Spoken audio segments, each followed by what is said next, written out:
أشكر السيد الرئيس على هذه الدعوة. شرف كبير أنه بلادي تعيط ليا باش نخدم مع المنظومة الرياضية هنايا.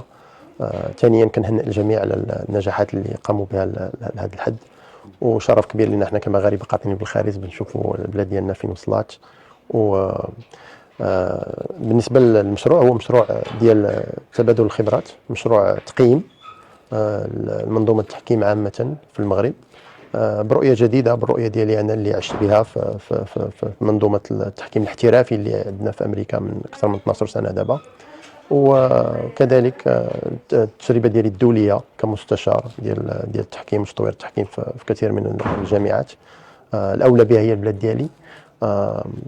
التقييم غادي يكون مشاركه مع الاخوان اللي السيد رضوان والسيد الحرش، بالمشاركه ديالهم، ونتبادلوا الاراء ونخرجوا بواحد التقرير في نهايه المشروع.